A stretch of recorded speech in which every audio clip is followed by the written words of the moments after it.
Hello mayam sisene kenoni Sivasagar Shiv doldi se maton se leje sana gini sise Shiv dol se khwaidai awangba mandir ni keno da all India da high tare British ki matam degi sem sabani ahum kina 104 feet wang mani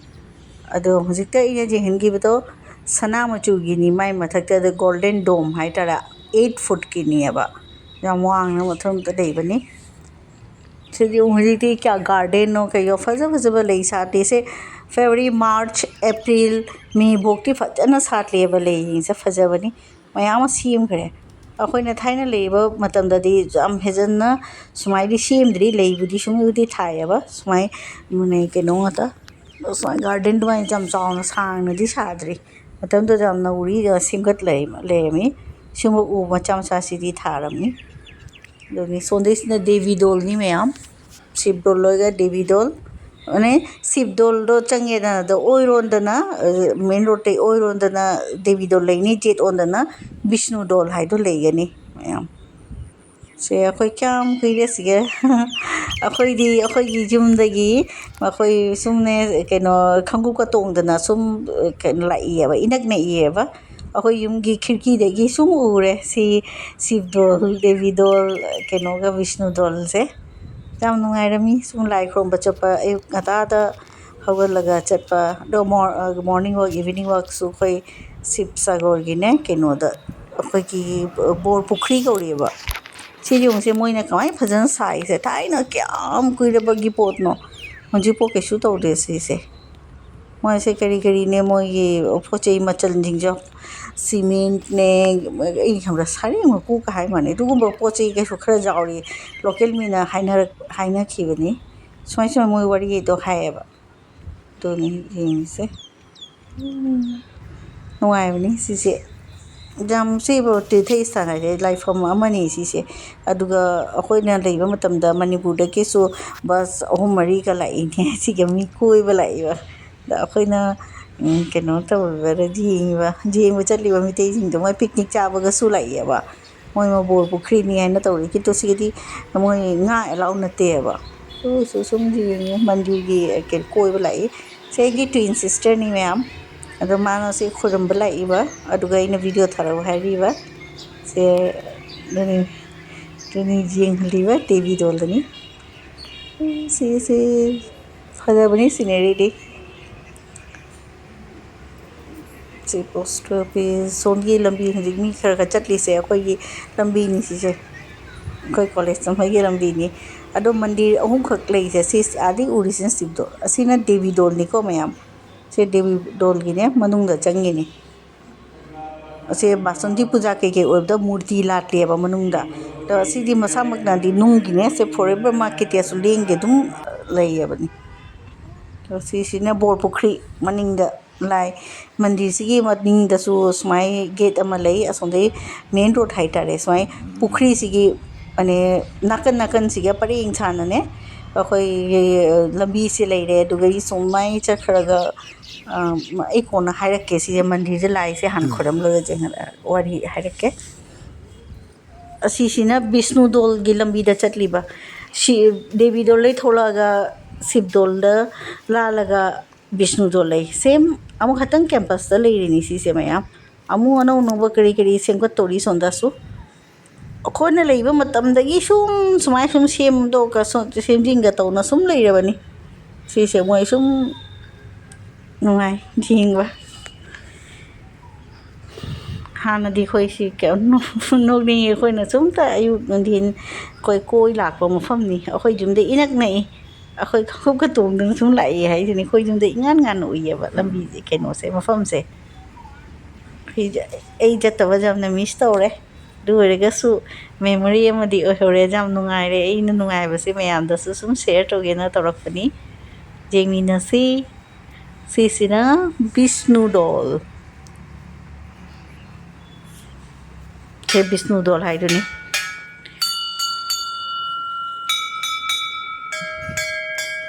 Vishnu डोल लाई ख्रोंबा चंगिनी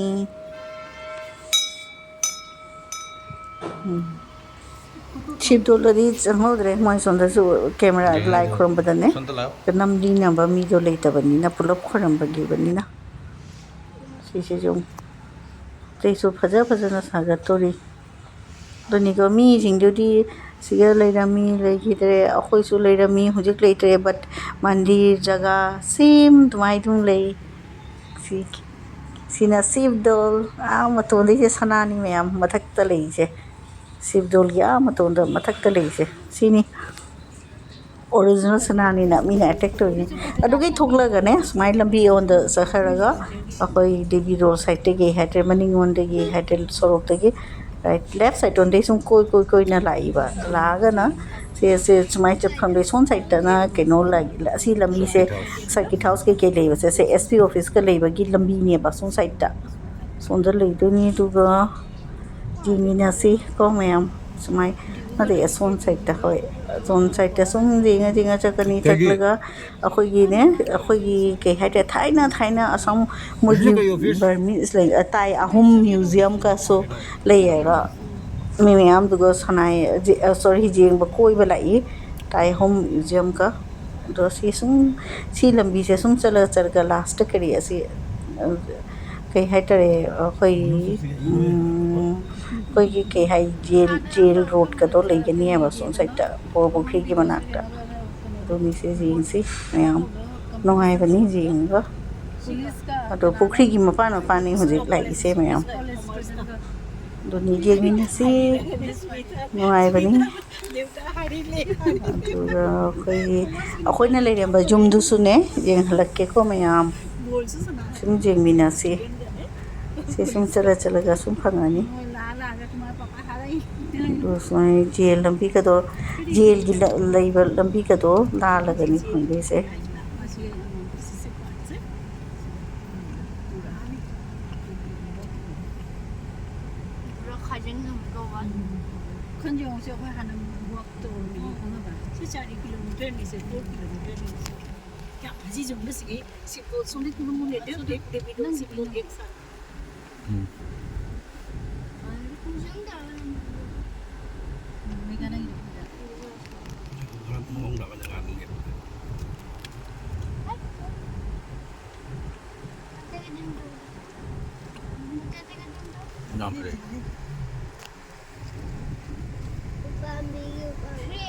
विजय चंदन की department की नहीं है हाँ number खंड photo Heidi Kasu सियाती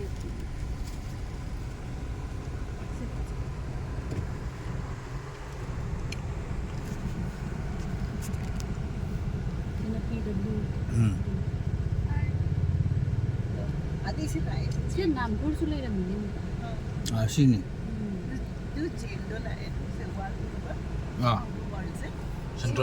central jail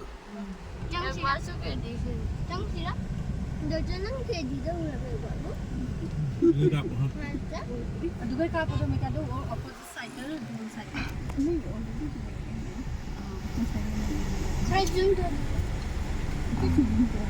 hadi phajabani ko chhi ja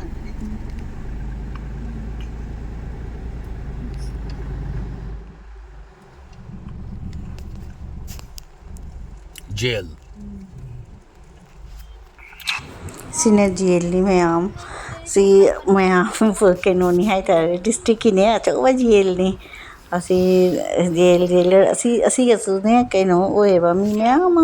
se morning walk chappa jail se lawyer ga ni ne khara la ga mamang da ke no la so ni left side ta na ke no purely pukon se freedom fighter samadhi hai ta freedom fighter ne purely pukon ma gi samadhi ga su lei bani moi phajana video se lawrak tare haidi oiron da dum phangani chinu ngai bani ma da ke no to ba ma ki dom hai ta mum pham samadhi purely pukon asam gi ngai ba mafam ngai ta ni se khoi kyam ngai ngai ba phaja pham da le no ni mujhe ki do phangaroi do famous already popular freedom fighter ni purely pukon do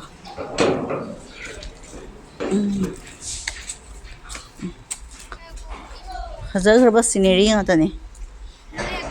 दुरा सुम न चरखरगा माने लानी commerce college करी दोई मैं हम the sum share रखे se siya yamna nungaibani som ingmani mafamse se yung som chala khangani akhoi leiham jabo yaurani to sige horani sigana first additional asli horani jumse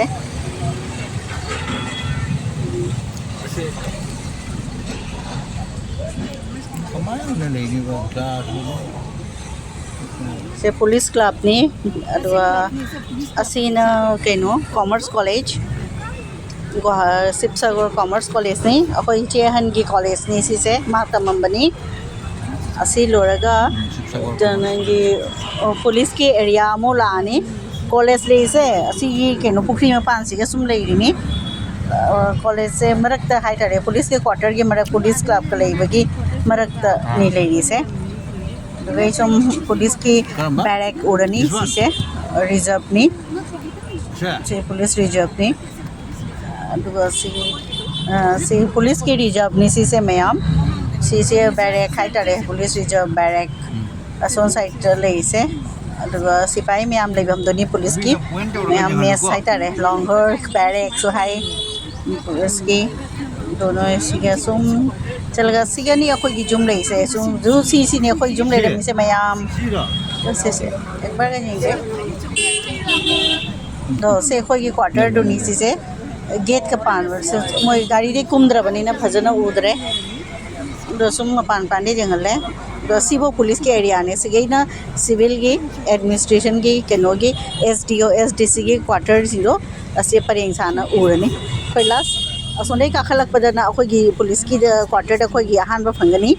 yo Son side jail side की सोन लंबी दे museum side ST office सोन दे लागना अखोगी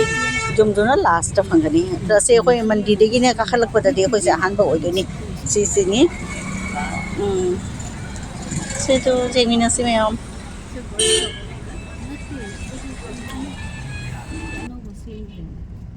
Sivasagar Bihar. Godhula Brown school अच्छा अच्छा अच्छा school नते Buddha की temple तो अदुदुनी ने चप चाउन सेम कर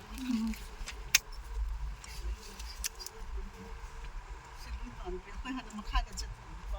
से लगने तुम बजा मी लोटा से अमेजिंग मखा बस के जिंदो बन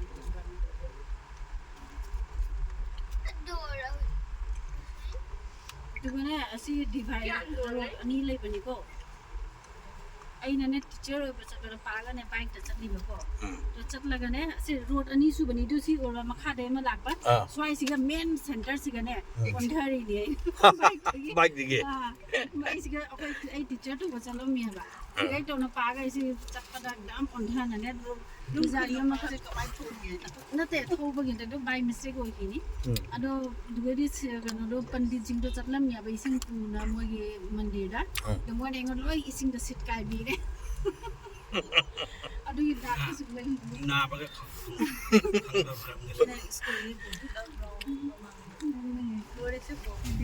दियो खोइ सिगे रिटर्न ला आमिनि सधैँ घुरिरगा सिगे लागा जुम्दा सनी ओ तले ते मॉर्निंग तो चाहे तो मुझे मॉर्निंग मॉर्निंग चलो मुझे जाओ डुबी करना है ऐसेगा लोग कॉर्नर कॉर्नर से चली किनारे राम ऑफर से चंगा जी क्या खाना से बाउंड्री क्या मीटर ले कोई हम पुलिस की क्वार्टर अपना खाली ले 4 किलोमीटर चारों तरफ ना 4 साइड से 1 किलोमीटर 1 किलोमीटर जैसे बुकोई से सुना इवाई और लेफ्ट हैंड साइड से जैसे खाना ने दुई दिन हम हाउनी या चप्पू भी दो से हम हाउनी करना भी से अपन कॉलेज तो दो मना नंगी लेफ्ट साइड तो अदम ना सिवसागर गर्ल्स कॉलेज ने आधा काम पे जो मुझे क्यों आई तो उधर ने कहीं डेवलपमेंट हुई थी चीनी सिवसागर गर्ल्स गोदुला ब्राउन ले होले को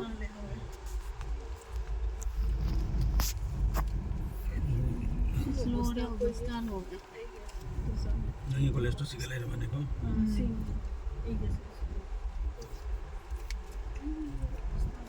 मथा तो वो गर्ल्स कॉलेज की साइड बोल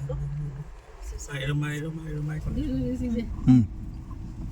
इचेगी कॉलेज ना एक सुजिता ओ अच्छा ꯑꯩꯈꯣꯏꯒꯤ ꯀꯣꯂꯦꯖꯅꯤ ꯑꯩꯒꯤ ꯇꯝꯃꯛꯄ ꯀꯣꯂꯦꯖꯅꯤ ꯁꯤꯕꯁꯥꯒꯔ ꯒꯔꯜꯁ ꯀꯣꯂꯦꯖ ꯀꯀꯥꯗꯤ ꯚꯤꯗꯤꯑꯣ Lori Sivasagar. ꯂꯣꯏꯔꯦ ꯕꯥꯏ ꯕꯥꯏ ꯑꯩꯅ ꯈꯪꯉꯤꯁꯦ ꯁꯤ ꯃꯇꯦꯛꯁꯤꯅꯤꯅ ꯌꯥꯝ ꯈꯪꯉꯤꯁꯦ Apoy sige yendere. ꯍꯦꯟꯗꯔꯦꯅ ꯑꯩꯈꯣꯏꯗꯤ ꯑꯩꯈꯣꯏ ꯌꯥꯝ ꯔꯦꯁꯇ꯭ꯔꯤꯛꯁꯟꯗ ꯂꯩꯔꯦꯕ ꯄꯥꯗ ꯌꯥꯝ ꯀꯤꯅ ꯂꯩꯔꯦ ꯑꯩꯈꯣꯏꯒ ꯇ꯭ꯌꯨꯁꯟ ꯆꯠꯂꯦ ꯄꯥꯗꯤꯅ ꯀꯔꯦꯛ ꯇꯥꯏꯝꯗ ꯂꯥꯛꯄ ꯇꯥꯏ ꯈꯤꯇꯪꯕꯨ ꯏꯙꯔ ꯎꯙꯔ ꯑꯣꯏꯕ ꯌꯥꯔꯣꯏꯕ ꯀꯥꯏ ꯆꯠꯂꯨꯏ ꯇ꯭ꯌꯨꯁꯟꯗꯒꯤ ꯄꯨꯡ 5 ꯍꯥꯏꯗꯤ ꯄꯨꯡ 5 ꯑꯗꯨꯅꯤ ꯑꯗꯨꯗꯤ ꯀꯗꯥꯏꯗ ꯆꯥꯗꯣꯏ Bombe lazy. ꯑꯩꯈꯣꯏ ꯊꯕꯛꯁꯨ ꯑꯣꯐꯤꯁ ꯆꯠꯂꯤꯅ ꯌꯨꯝꯗ ꯍꯜꯂꯕ ꯖꯧꯔꯛꯇ꯭ꯔꯤꯕ ꯑꯗꯨ ꯇꯧꯗ꯭ꯔꯤꯕ ꯑꯦꯅꯤ ꯇꯥꯏꯝ ꯐꯣꯟ ꯇꯧꯅꯅꯦ ꯑꯦꯛꯗꯝ ꯍꯪ ꯂꯩꯅꯤ ꯍꯥꯏꯕ ꯑꯩꯈꯣꯏꯗꯤ ꯃꯆꯤꯟ ꯊꯤꯕꯁꯨ ꯍꯩꯇꯦ ꯗꯥꯏꯔꯦꯛ ꯗꯥꯏꯔꯦꯛ ꯍꯥꯏꯗꯣꯛꯑꯦ Ayna na soy ba.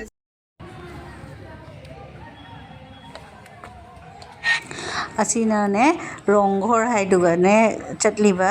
ꯁꯤꯕꯁꯥꯒꯔꯗꯒꯤ ꯊꯣꯛꯂꯛꯑꯒ ꯃꯅꯥꯛꯇ ꯑꯗꯨꯝ ꯂꯩ ꯔꯣꯡꯘꯣꯔ ꯑꯗꯨꯒ ꯌꯥꯝ ꯅꯨꯡꯉꯥꯏꯔꯦ ꯍꯧꯖꯤꯛ ꯕꯣꯍꯥꯛꯀꯤ ꯃꯇꯝꯅꯤꯅꯅꯦ ꯍꯥꯏꯗꯤ ꯑꯦꯄ꯭ꯔꯤꯜ ꯊꯥꯁꯦ ꯑꯁꯥꯝꯒꯤꯗꯤ ꯕꯤꯒꯦꯁ ꯐꯦꯁꯇꯤꯚꯦꯜ ꯕꯤꯍꯨꯅꯤꯅ ꯑꯩꯈꯣꯏꯒꯤ ꯁꯖꯤꯕꯨꯒꯤꯗꯣ ꯑꯗꯣ ꯃꯣꯏ ꯕꯤꯍꯨꯒꯤꯁꯨ ꯃꯣꯏ ꯏꯁꯩ ꯖꯒꯣꯏꯒꯁꯨ ꯇꯧꯅ ꯂꯩꯔꯝꯃꯤ ꯑꯗꯣ ꯑꯁꯤꯁꯦ ꯑꯩꯈꯣꯏꯒꯤ ꯃꯨꯛꯅꯥ ꯁꯥꯕ ꯍꯥꯏꯇꯥꯔꯦꯀꯣ ꯑꯁꯦ ꯃꯊꯛꯇꯩꯁꯦ ꯎꯔꯕ ꯑꯁꯤꯁꯤꯒꯤꯅꯦ ꯑꯩꯈꯣꯏ ꯃꯤꯇꯩ ꯃꯍꯥꯔꯥꯅꯤꯗꯣ ꯀꯩꯅꯣ ꯈꯨꯔꯪꯒ ꯅꯣꯏꯅꯤꯗꯣ ꯑꯗꯨꯒ ꯀꯩꯅꯣ ꯃꯥꯅꯦ ꯃꯣꯏꯅꯅꯦ ꯔꯥꯖꯥꯒ ꯃꯥꯒ ꯅꯤꯡꯊꯧꯒꯅꯦ ꯍꯧꯖꯤꯛꯀꯤ ꯃꯍꯥꯔꯥꯅꯤ ꯃꯤꯇꯩ ꯅꯨꯄꯤꯁꯦ ꯀꯩꯅꯣ ꯇꯧꯔꯤꯕ ꯃꯣꯏꯅ ꯐꯝꯃꯒ ꯌꯦꯡꯕ ꯑꯦꯟꯖꯣꯏ ꯇꯧꯕ ꯃꯐꯝꯅꯦꯕ ꯁꯤꯁꯦ ꯑꯗꯨꯅꯤ ꯔꯣꯡꯘꯣꯔ ꯃꯊꯛꯇ ꯐꯝꯃꯒ ꯃꯣꯏꯅ ꯌꯦꯡꯊꯔꯛꯄꯅꯤ ꯑꯁꯤꯁꯦ ꯂꯣꯀꯦꯜ ꯃꯤꯅ ꯍꯥꯏꯕꯅꯤ ꯍꯤꯁꯇ꯭ꯔꯤꯗꯁꯨ ꯑꯁꯥꯝ ꯍꯤꯁꯇ꯭ꯔꯤꯗꯁꯨ ꯌꯥꯎꯕꯅꯤ ꯑꯁꯤꯁꯦ ꯑꯆꯧꯕ ꯐꯤꯜꯅꯤ ꯑꯗꯣ ꯃꯇꯝꯗꯨꯒ ꯚꯥꯏꯒꯆꯟꯗ꯭ꯔ ꯅꯤꯡꯊꯧꯒꯤ ꯃꯅꯦ ꯑꯁꯦꯡꯕ ꯃꯤꯇꯩꯅ ꯅꯠꯇ꯭ꯔꯦ ꯑꯗꯨꯁꯨ ꯁꯤꯒ ꯁꯨꯝꯅꯦ ꯆꯥꯡ ꯌꯦꯡꯉꯤ ꯍꯥꯏꯕꯗꯣ ꯁꯤꯒꯁꯨ ꯃꯤ ꯈꯔꯅ ꯑꯗꯨꯃꯥꯏꯅ ꯍꯥꯏꯅꯩꯌꯦꯕ ꯁꯤ ꯃꯐꯝꯁꯦ ꯑꯗꯨꯅꯤ ꯌꯥꯝꯅ ꯅꯨꯡꯉꯥꯏ ꯑꯩꯈꯣꯏꯗꯤ ꯌꯥꯝ ꯅꯨꯡꯉꯥꯏꯔꯦ ꯁꯤ ꯀꯣꯏꯕꯗ ꯌꯥꯝ ꯅꯨꯡꯉꯥꯏ ꯍꯧꯖꯤꯛꯇꯤ ꯍꯤꯁꯇꯣꯔꯤꯀꯦꯜ ꯄ꯭लेꯁ ꯀꯩꯁꯦ ꯑꯁꯥꯝꯒꯤ ꯍꯤꯁꯇ꯭ꯔꯤꯗ ꯌꯥꯎꯕꯗꯣ ꯑꯩꯈꯣꯏꯗꯤ ꯃꯃꯤꯠꯅ ꯎꯔꯕꯅꯤ ꯑꯩꯈꯣꯏꯗꯤ ꯌꯥꯝ ꯅꯨꯡꯉꯥꯏꯈꯤ ꯑꯗꯨꯒꯤ ꯃꯇꯝꯗ ꯍꯧꯖꯤꯛꯇꯤ ꯈꯪꯗ꯭ꯔꯦ ꯑꯗꯨꯒꯤ ꯃꯇꯝꯗꯣ ꯂꯥꯛꯑꯔꯣꯏ ꯑꯇꯩ ꯑꯁꯤ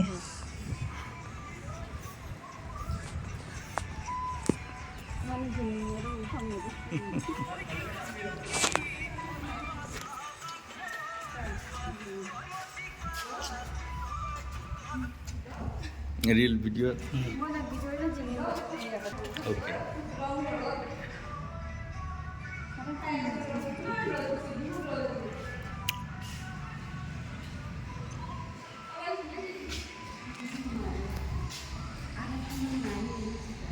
अधीशा